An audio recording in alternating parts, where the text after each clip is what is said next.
Ah, bam, we're live.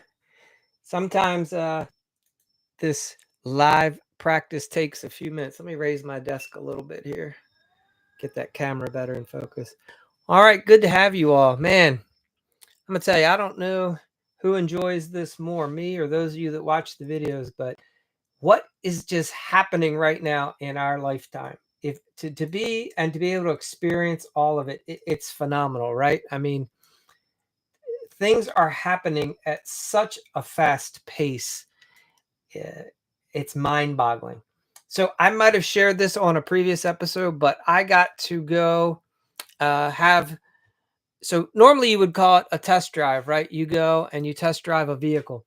So I went to Tesla and had a test drive of the Cybertruck, and I use the word test drive loosely because here's what happened: the sales rep at Tesla has this is phenomenal. For those of you that just don't quite understand what's happening right before our eyes, this gentleman is one of the top salespeople in the country. He has sold 1,000 Teslas in 3 years.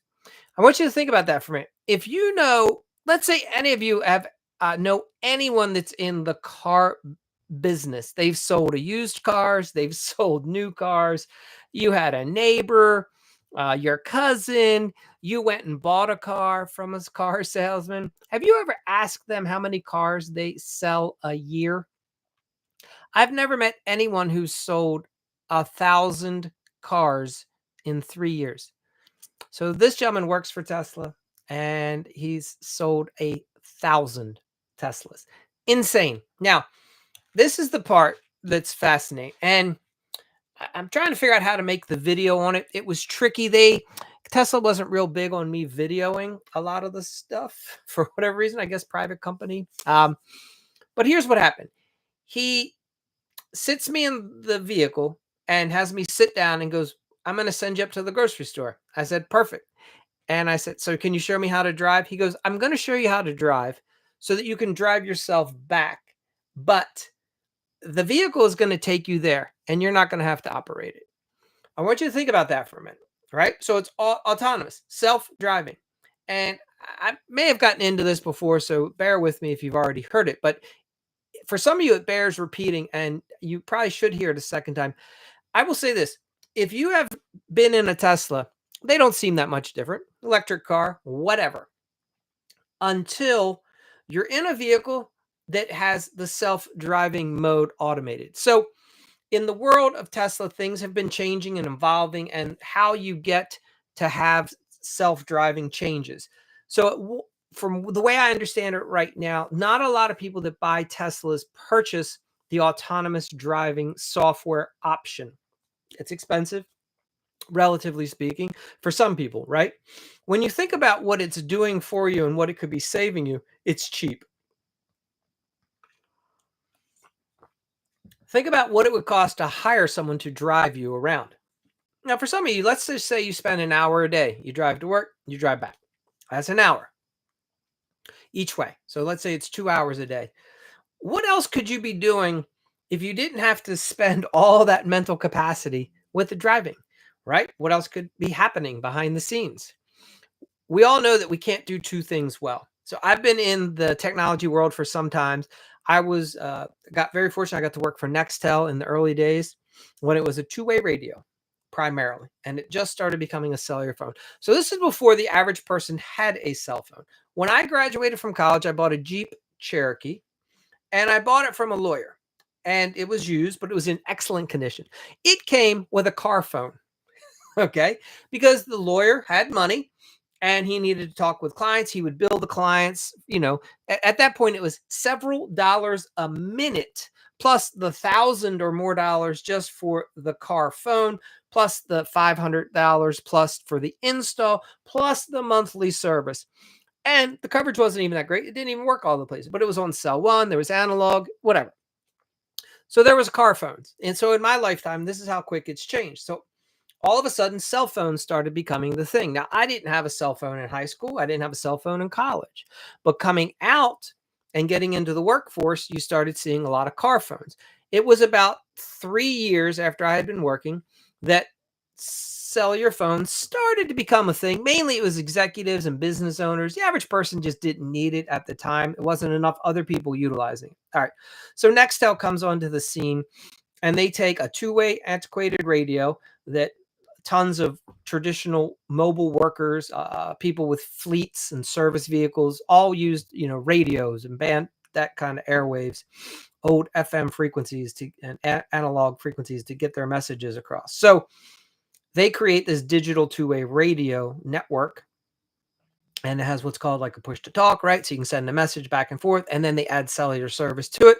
At first, it wasn't the best cell service because they had really taken a two-way radio network, digitized it, and then had to figure out how to make the cell. What was great about Nextel is they figured out how to do what's called packet communication. So they would take your conversation and divide it into packets, and then they could send multiple packets through the line at one time. So Nextel could handle a lot more bandwidth at any one time. It's also why sometimes the message sounded digitized, because it was being digitized. Anyway, when you start to understand all the nuances, it's crazy where we've come from just a few years ago when that was new to now most people have their iPhone, and then there's those of you that resist and have your Androids, right? And don't want to make the world easier for the rest of us. Okay, that aside, I've seen things transform. So here I am, I'm at Tesla, and the vehicle drives me to the grocery store. It navigates a major intersection, right? Crazy. So your business needs to be driving itself just like that Tesla drove me to the grocery store, because that day it drove me to the grocery store. The next day it's driving me to a job. It's driving me to my next sales appointment, right? And if I have an online system that is helping me book the appointments, and then now I'm using my vehicle to drive me there, where do you see how crazy, how much more efficient I can be than you if you're still driving yourself, if you're still taking the time to take all these old antiquated phone calls because you don't even have an online booking and system, you don't have an online funnel, right? You don't have any automations, you don't have any workflows, you don't have any triggers, you don't have a packet full of emails ready to go. Wow. So think of the bandwidth. Think how much more that I can handle. I can throw a lot more money into my marketing because I can handle the leads. You are struggling with just a couple, right? And the strong will survive. Those that scale will thrive, right? We're seeing this in industries everywhere. There becomes a few disruptors and they just wipe out the bottom, okay? Because it just becomes too costly for the bottom to compete anymore. And some people would say it sucks. Some people would say that's evolution. So I would say, when you're looking at your glass, is it half full or is it half empty? And typically what I'm noticing is it's an age thing. As when we're younger, we look at all the new things as cool and awesome. And then as we get older, then now it's, this sucks. I don't like it. And I don't want to change because I just like doing it the way I was. And I'm getting older and it's harder to learn the new thing. And it takes me several iterations and attempts. So if you are on the trajectory where you're getting older and you're finding that it's hard to embrace change and embrace technology, consider having a mindset shift. Seriously, consider getting to a place where you're like, I want to figure out a new way to do life. You can do it. You really can. So here we are. We've been here for 46 days. Every day, there's a new AI prompt. Understand this, guys. AI, it's not just coming, it's here. And it is getting exponentially faster and better every second, right? Not just every week, not just every month, not every day, like every second. What AI can do today compared to what it could do 6 months ago, 6 weeks ago, 6 days ago. Crazy. All right. So I say all that because you're really at the forefront of the next revolution. All right. And it's exciting time to live. I'm having trouble balancing my sleep schedule right now because I'm constantly just looking and learning as I want to iterate and be better and implement and see what the competitive advantage is, right? It This is here. It's not going anywhere. You don't, if you're the type of person that likes to stand and say, I'm going to keep doing things the way I did before, be ready to die on that hill. All right. So let's get into it. All right, here we are. This one, I find tonight's topic amazing. It's one that I don't think enough business people do it. So give me a sec, just trying to get my screen set up just right for you guys. There we go. All right. I don't think enough people understand how to do it and want to, there's an uncomfortableness. So any top sports team. So I played a lot of sports my whole life, and I loved sports, the competitiveness, just wanting to be better. I like running around. It gets you out of your mind. It just gets you in the physical body doing things. So whatever. So for me, that's been a great way to live life. And I get it. Not everyone's into athletics. So you should find some creative outlet that gets you out of your head and has your body just doing things. In my opinion, it's a different way to live, because most time when I'm sitting here doing business, it's a thought process, right? You're strategically analyzing, you're doing this, doing that. But what I'm getting at is when you look at competitive sports, game film, analyzing your competition, understanding them, who they are, how they do things, right? What are their strengths? What are their weaknesses?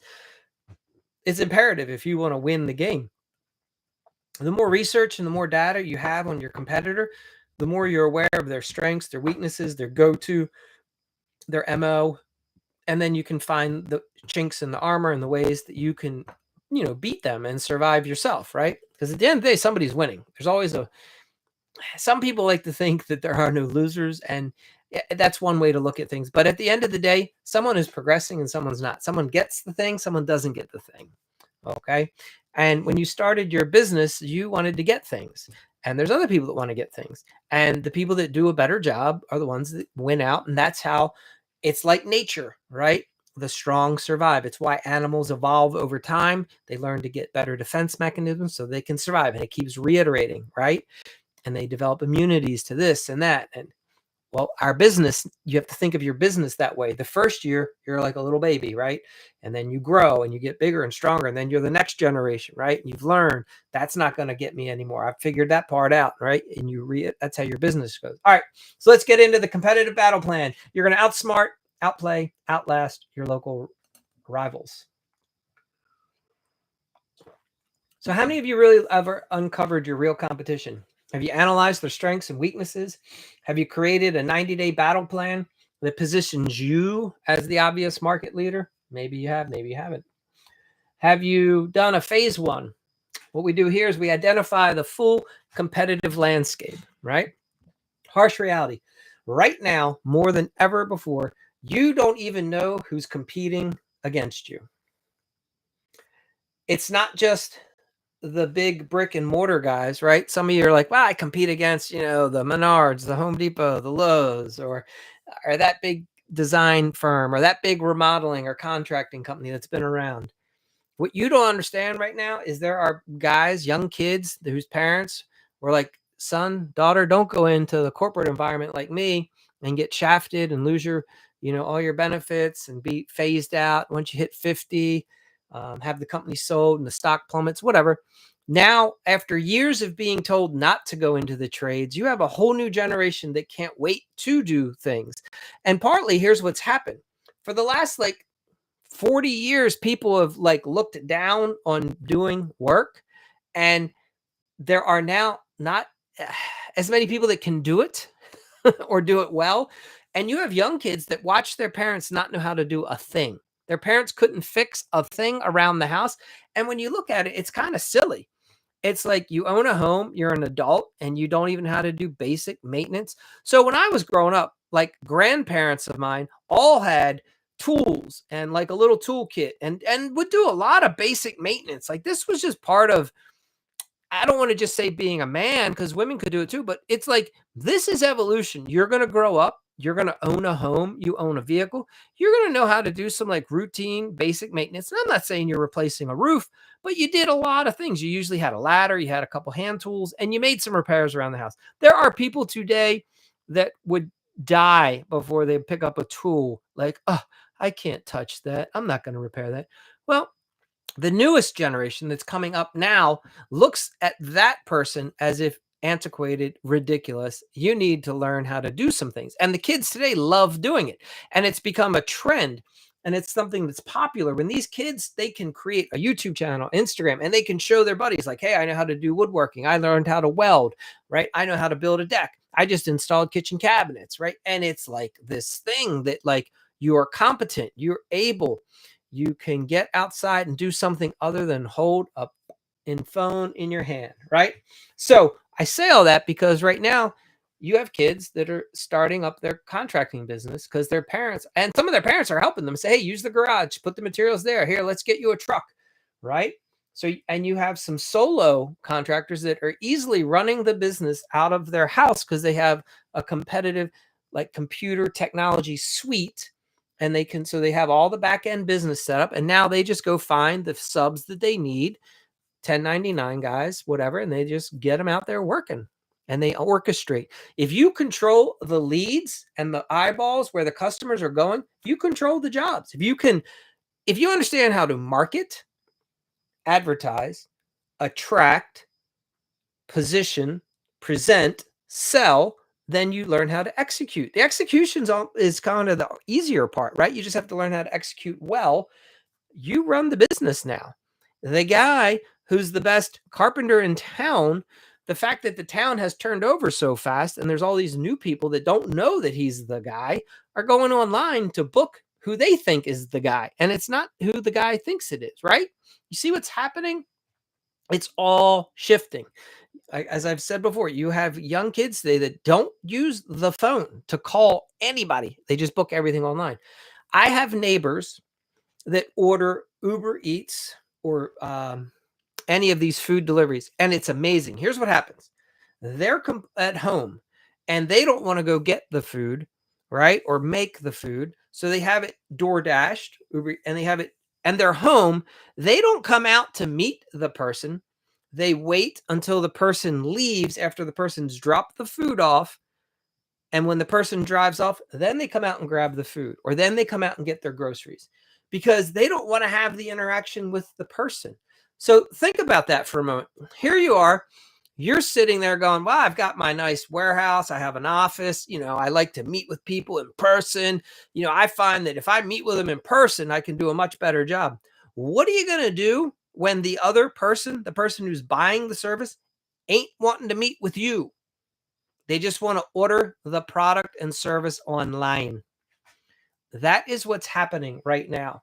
So you have companies that are out of state and just can open a satellite branch because they call their agency that does all their marketing advertising. They say, hey, get us listed online right now as the #1 kitchen and bath remodeler for those zip codes. Yeah, that state, and that one. And then they just send somebody out to network with a couple installers, and then boom, now they drive and run the business. They have the market. You don't. You live there and you're like, everybody knows me. Apparently they don't. So AI and tech driven disruptors, right, are offering all types of virtual, not just kitchen designs, but any design can be done now online. You can get your deck design, you can have your basement design, you can have an accent wall design.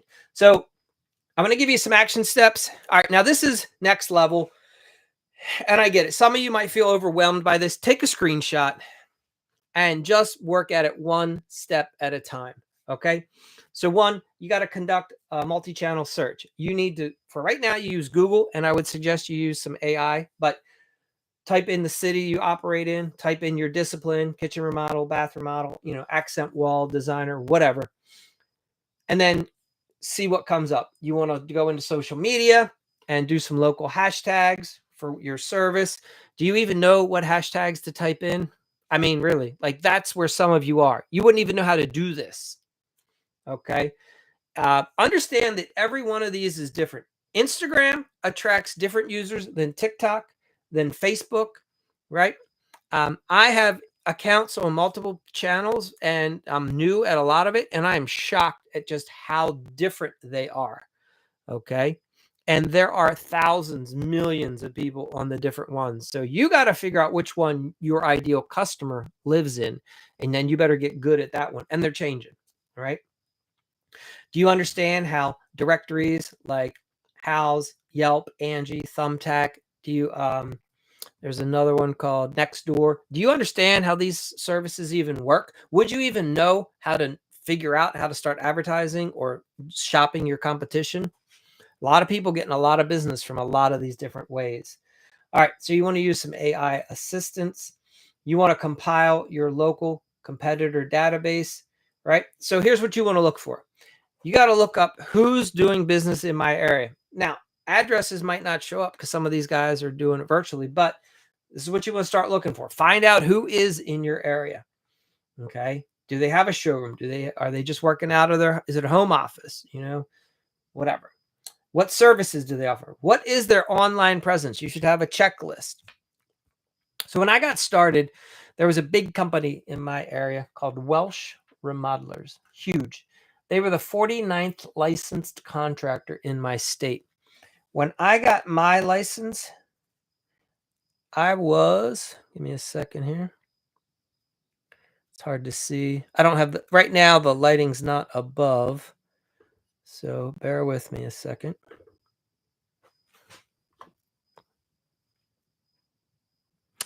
But I want to give you some. I looked at who was the number one remodeler in my area. And then I looked at who was the number two and the number three. When I got my license, I was number 1, 2, 4, 4, 5, 4. Think about that. This company was number 49, and I was 1, 2, 4, 4, 5, 4. All right. So here's what I did. They were Welsh 49. They had Welsh 49 everywhere. 49 was their license number, and they bragged about how long they'd been in business. I liked that concept a lot. And I knew that things that rhyme, people remember. And the best thing to do sometimes is to emulate people that you want to be like.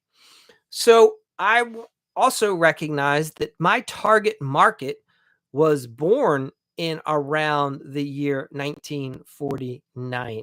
And people remember the year that they were born. So I had my website, Shoreline 49. The phone number that I picked for my company ended in 1949. I did all that I could to make it easy for my target market to remember me and to feel like they knew me. Oh, we've heard of Welsh 49, Shoreline 49. Sounds good. 1949 is your phone number. Oh, that's the year I was born. Do you see how it all starts click? Like, this is the level that some of you don't even understand that some of your competitors are thinking. They are making everything make sense to their ideal customer. All right. I share that so that maybe you'll start thinking at a different level, like just getting a random website, a random phone number. It's better than nothing, but it's not next level, right? How much thought did you put into all of this? All right. So you want to look at everyone's website presence. You want to tag, find out who your biggest threats are. Okay. And you want to put that on a spreadsheet. So phase 2, you're going to do what's called a mini SWOT analysis on your top 5 threats. If any of you have any business background, then you know that a SWOT is where you analyze strengths, weaknesses, opportunities, threats. SWOT. All right. You can Google SWOT and get a whole lot more information. Our goal right now is not to give you the MBA in SWOT. It's just to understand the basics.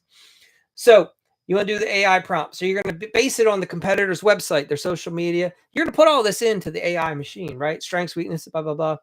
So example, what do you notice about them? They got a slick Instagram. They got a strong referral base. They offer financing. Weakness, they don't have any Google reviews. Outdated website, limited staff. Opportunities, maybe they could dominate this with that type of video content. Threats, if they did this, like launch paid ads, they could crush smaller players, right?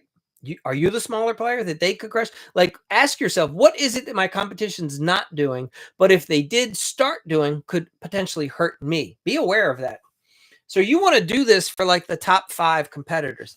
So I looked at several competitors when I got started in business, and I utilized my competitive advantage to compete against them. So some of them were backed. Like one was Case Remodeling Handyman Design, the nation's #1 largest franchise, was right up the street in Hunt Valley. And I came across them a lot for any time I wanted to do some sort of a high-end kitchen, bath, deck, addition, whole home remodel. These guys were all over the place and they were good, right? They understood the business, but they weren't awesome and they weren't perfect. And they eventually went out of business and I was able to hire a bunch of their people. So understand that just because somebody is your top competitor today, in less than 3 years, they might not be. And then you want to be aware of, do they have top players on their team that maybe I could go bring over to my team? That's next level thinking as a business owner. These are the things, if you're the business owner, you are not to be the one out in the field with the hammer, right? Or doing all of the sales.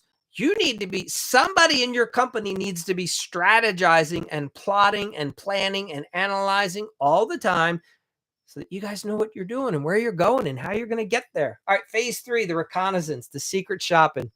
Ah, hear this, please. If you've never done this, if you're uncomfortable, hire us. We'll do it for you. Hire somebody. Make sure you shop your competitors. Why it matters. You need to see what they do, the good, the bad, the ugly. Your competitor's customer experience is your marketing intelligence. All right. Listen to that again. Right. Let's say it one more time for those in the back. Your competitor's customer experience is your marketing intelligence. Here's what I'm saying. You have to look at everything that they're doing. And when you understand what they're doing, then you can understand how it's impacting you in the marketplace with your, because you might be competing. I found whenever a customer was getting other bids, I wasn't worried about that. I would have a conversation. Oh yeah, that's great. We encourage that. That's smart. Whatever. Who all are you having come out? Who have you met with? Who are you waiting to meet with? Why did you meet with them? Why haven't you met with them? Find out everything. Oh, you've hired some remodelers. Who'd you hire last time? Your neighbor just got, who'd they hire? What was that like? Oh, good. Now, all of your conversation out of your mouth is, yep, they're good. Yeah, yeah. Every now and then, if you have nothing to say, you're like, well, yeah, we've heard of them. And you just leave it at that, right? In the beginning, that's all the conversation's always about. You're asking the questions. You're getting all the intel. Now, when you secret shop, you do field reconnaissance, right? First, you got to go out and look at who you're getting. If you see them working at a site, you should like go get lunch, pull over up the street and just watch for a little bit. See what's happening. Try to understand how they operate. See if you see like maybe a project manager rolling up to the job. Okay. Watch how they operate. Is the music too loud? Are the guys taking all their shirts off, like running around, like, or is it everything's neat and orderly? You know, do they keep the job site real nice? Do they have a nice yard sign? Do they have a yard sign with like some flyers tucked in it so people can take them out like a realtor's box? Do one of their guys at lunchtime go around the neighborhood and canvas and put out flyers and like door hangers? What all do they do that's making it work for them? So look for all that. The process, the flow, their staff, how the energy works. I would even go so far as to walk up and introduce yourself. Say, hey, yeah, I'm in the neighborhood. I saw your guys working. Yeah, we might be thinking about getting that. What else? Oh, you do this, you do that. Oh, yeah. Who do I contact? See how they handle that process. Are they really good at it? Some guys are awesome. Some of them will say, well, what's your name and number? I'm going to have my project manager call you right now. Right? Some of them are just going to scribble a phone number down on a napkin. Others might even ignore it. Just see what the process is and make note of it.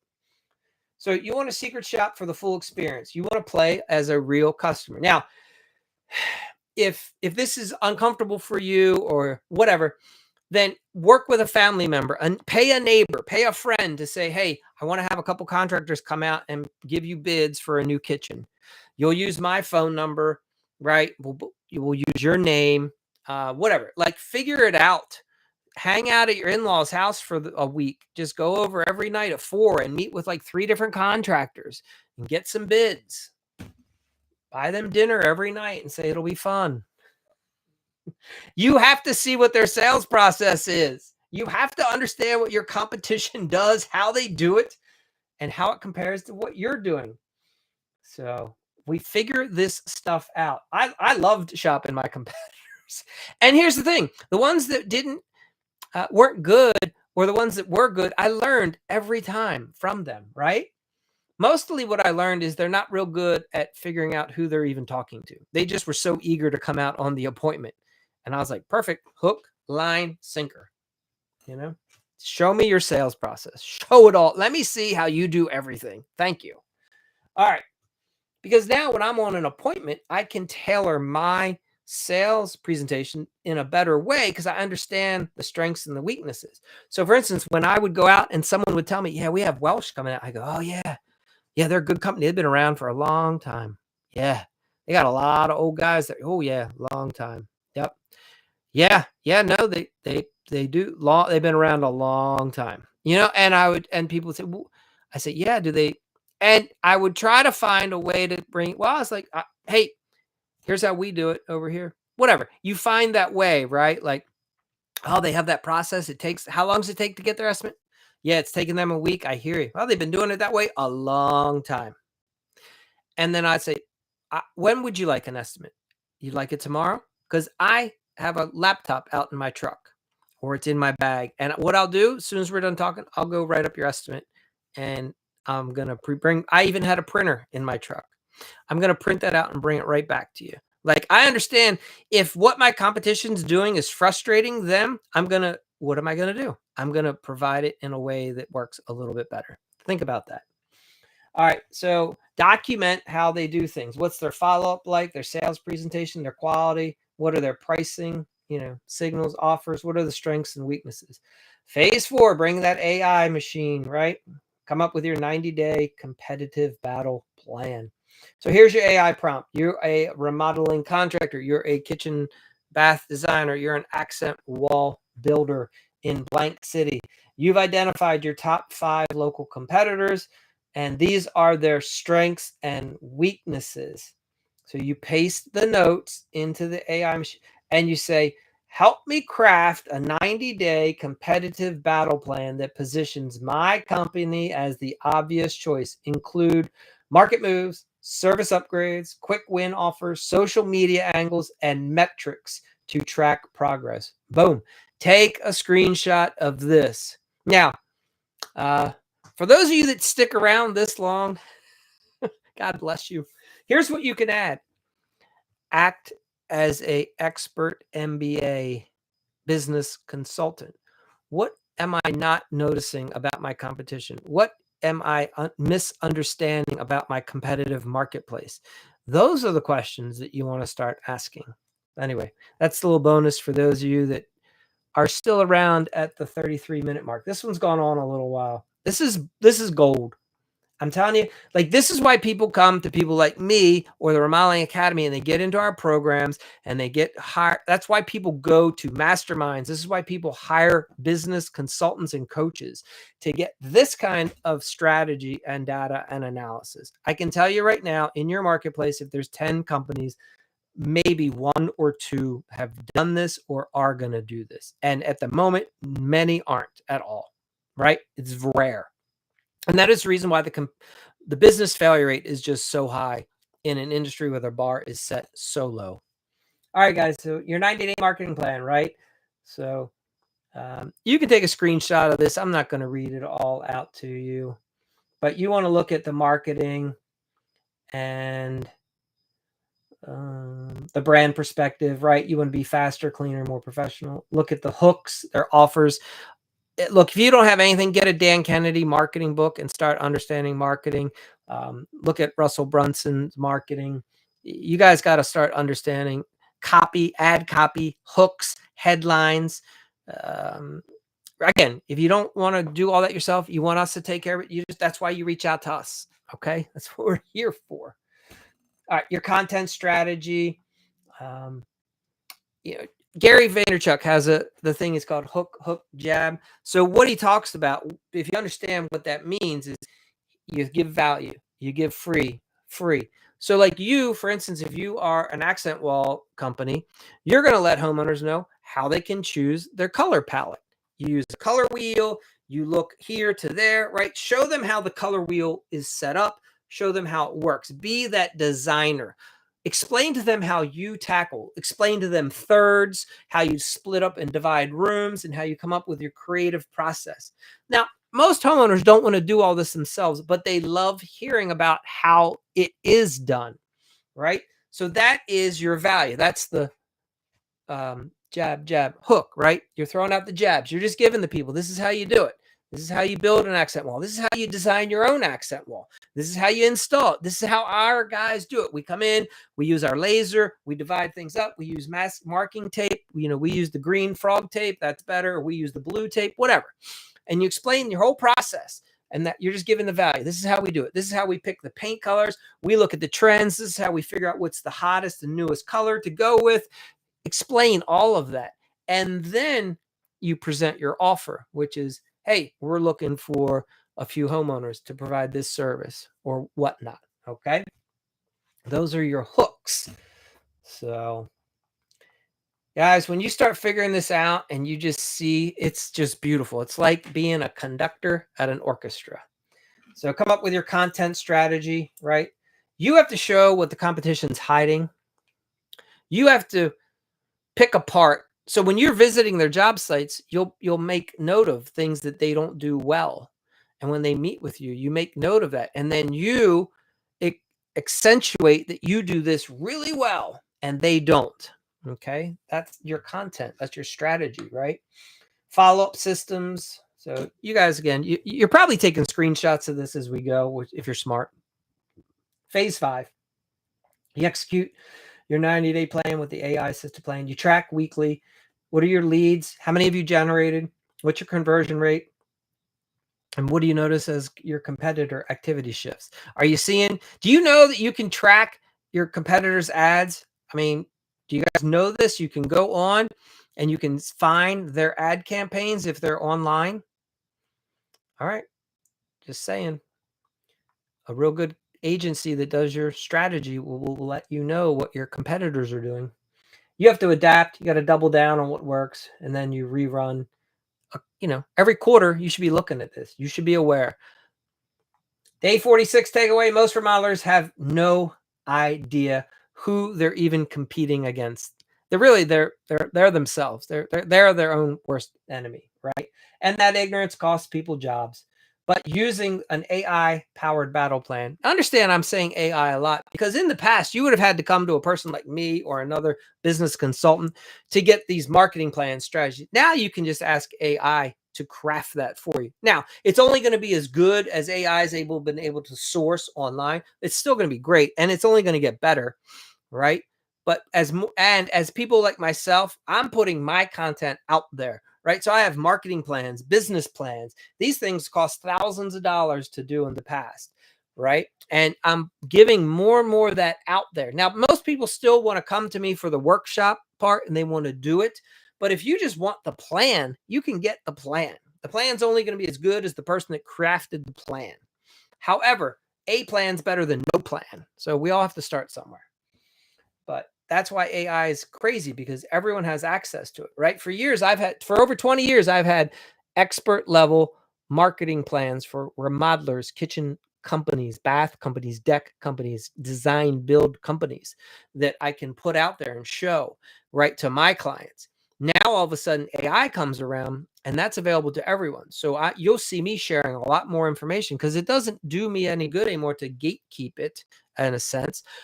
What is a strength, the reason people come to something like the Remodeling Academy is because they need the execution, right? A lot of people need someone to help. It's a do with process, right? You will want to go onto our monthly Zoom call where we have a group of other remodelers and contractors, and you want to be a part of that energy and action, and you want to see what so-and-so just did and what this guy's been doing over there. That's what you get by being in these masterminds and programs that you don't get when you're just a solo entrepreneur out there in their silo trying to run their business out of their garage. You miss that. So understand that what is available right now from technology is amazing. That is why businesses, it's why you have kids right now on YouTube and Instagram that have started their service business, contracting, whatever. And in like a year, they're doing well over 6 figures. And within just a few years, they're doing over 1 million.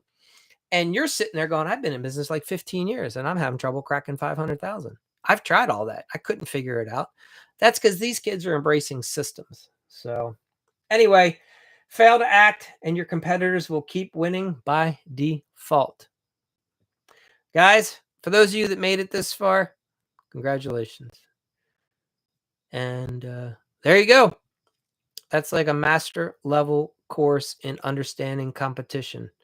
So I wish you all well. Again, you could always reach out to us if you need assistance and you want to get there faster. That's what we're here for. All right. You can get into any of our programs and the learning just keeps on happening. The growth, it just becomes natural. There's a process that a lot of people talk about. You become the sum of the people that you hang around.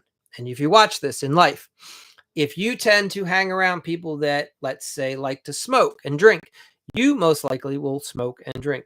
If you like to hang around people that like to golf, you most likely golf, right? So then these are your golfing buddies and you golf on the weekend, you golf during the week. If you're into fishing and you hang around other people that fish, right? That becomes part of your lifestyle because that's who you associate with. In business, as a business owner, at a minimum, you should be associating some of your 5 closest friends should be other business owners. And then ideally, they are in very similar disciplines or business process, right? So if you're a remodeler, you should have some really close friends that are remodelers in other markets or do various parts of remodeling, whether it's a similar, different, and you should work together and be part of this group because then you all are sharing ideas and that's how you iterate faster and get better. It's just like the child who grows up in the family business, they become and crush it when they get of age because they've already learned so many things from just watching their parents struggle. So they see, well, that didn't work. And oh, but that worked, right? And they've had 20 years to acquire that knowledge. So then when it's their turn to get into the business, they're like, we're going this way. I've already seen enough, so it helps for you as a solo person to get around others. All right, guys, have an awesome night. Sometimes I get jazzed and there you go. So that's it. Thanks again for being here. Appreciate you. Day 46. Could use some help from any of you that are still around. Hey, just throw a comment like on the videos. Tell us that you appreciate it. Say that was great. Thanks for the information. Love that point about X or Y, or hey, I want to be Netflix. Make a comment here and there. It helps us. It helps the algorithm. So as a newer content creator, and if you are familiar with these things, you understand the way the algorithms work is they want to see engagement on channels. So if you just watch the content, that's one thing. And we appreciate that. And thank you. If you would share the content, comment, like it, that helps the channel. So what I've noticed is for years, I would just watch stuff and I didn't quite understand all that. So in the last few years, I've transitioned to where if I see something of value that's good and I got enjoyment out of it, or I learned something, or it opened my eyes to like, whoa, I should be thinking about this differently, or I can appreciate the effort that that person just took to put into that's a reflection. If I appreciate the effort that was put in, I will comment. I will thank them or say that was a great thing. Really liked how you shared this, right? And you like it. Maybe you subscribe. All of those things just help the creator, okay?